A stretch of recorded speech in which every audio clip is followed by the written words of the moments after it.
400 series, and the aim is to fly non-stop to Sydney. At London's Heathrow Airport, last-minute preparations for a Qantas flight into the record books. Those winglets signify a very different 747, the new breed jumbo.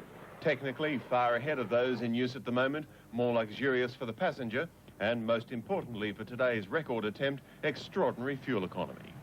The plan is to fly London to Sydney non-stop, 17,800 kilometres. It should take just over 20 hours, further than any commercial jet has flown before, and all on one tank of gas. We're so, I hate to use the word confident, because there must be an element of doubt until we've actually achieved it. We are really operating at this extreme range of this aircraft. The success of the flight depends very much on the weather. Strong headwinds could mean that the plane may have to land in Perth. And to save even more fuel, the 747 will fly at the maximum height allowed for this sort of aircraft, 45,000 feet. This doesn't signal the start of non-stop flights from Britain to Australia. It's a one-off. A non-stop, fully passengered flight is perhaps 10 years away. The technology for that still has a long way to go. Robert Penfold, National 9 News at Heathrow Airport in London. Perhaps the record books as it wings its way on a non-stop flight from London. The brand new $200 million airliner will be in the air for 20 hours with the only fuel put in its tanks in Britain. The flight didn't start well. There was trouble with the auxiliary power unit, which delayed takeoff by 45 minutes. Then it was all systems go. The jet, complete with new-look winglets to reduce drag, was towed to the runway to conserve fuel. When the 747-400 left the ground, it was aiming to do what no other commercial jetliner has ever done, fly non-stop for almost 18,000 kilometres to Sydney. In London, the London to Sydney route non-stop, Qantas's new 747-400 series is not so much a jumbo, but more of a camel, able to fly nearly 18,000 kilometres on a single tank of specially refined fuel. But this morning, midway over the Indian Ocean, the going was tough, even with the help of the distinctive winglets. Well, we're running a little bit late on time at the moment. The winds have not been quite as favourable as they may have been. However, the clock mattered little for what was always a flight of endurance. Despite early concerns the aircraft may have to put down at Perth, this afternoon, 20 hours and 9 minutes after taking off from Heathrow, the plane touched down in a plume of spray at Sydney Airport. Well done, long range. Thanks very much. And Tower, you got our touchdown time, did you? Thanks, sir. With the minimum reserve of 45 minutes of fuel left, the Longreach completed the longest non-stop flight ever by a commercial jet. The $200 million plane carried just 24 VIPs and the piece of leather that captured the Ashes for Australia. You notice it hasn't got many marks on it? It could be another decade before passenger-carrying jets can fly Sydney to London non-stop. In the meantime, the 400 series will fly direct to Los Angeles. The tyranny of distance is being beaten down.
Sorry? Sorry?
That's right.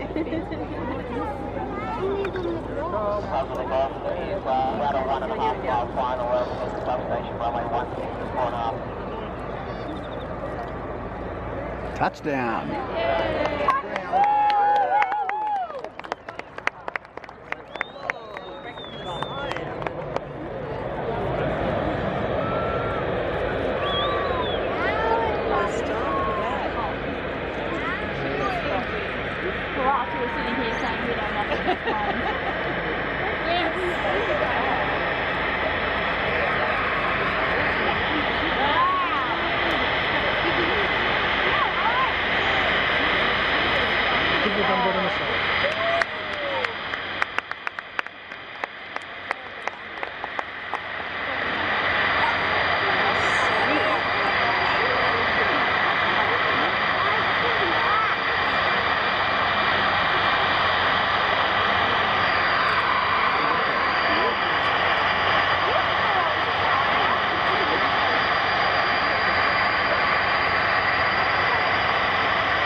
Second Sydney Airport, there's one right here.